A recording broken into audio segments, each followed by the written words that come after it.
this video, we're going to introduce the product rule. Now, the product rule is probably one of the easiest techniques that you'll learn in the Advanced Higher Mathematics course. But having said that, it's also one of the most important techniques that you'll use throughout the year. It's used in calculus a lot, and it's really important to get a good understanding early on, so then it's easier later on. So let's start trying to differentiate this equation that we have before us. And the best way to start doing that is to separating the variables into two separate equations. So let's mark this one f, and let's mark this one g.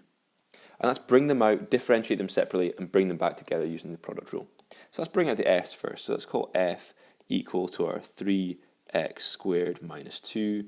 Differentiate that separately, and our f dash will equal 6x. Let's do the same with the g's, and our g will equal x cubed minus 5x.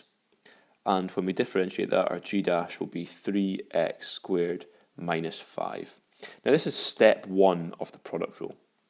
And it's really important to remember why we're separating out these variables. And that's because the product rule equals this fantastic, easy to remember equation f dash g plus f g dash.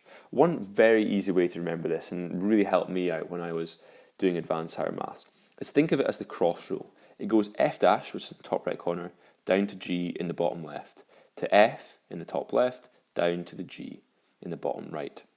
And as a result, you get this ace little cross going on, and it's really easy to understand. If you just remember that the arrows are pointing away from each other, it makes it, and pointing down, it makes it a little bit easier to understand and remember. So definitely think about that when you are doing all your product rule equations. So now we've got our product rule down, let's start plugging in the numbers. So our f dash equals 6x, our g equals the x cubed minus 5x. We're going to go plus what our f is, which is 3x squared minus 2, times by our g dash, which is 3x squared minus 5.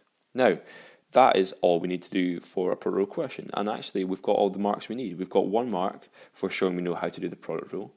And we've got 1 mark for separating one variable, and the last mark for separating the second variable. Altogether, we've got 3 marks for this.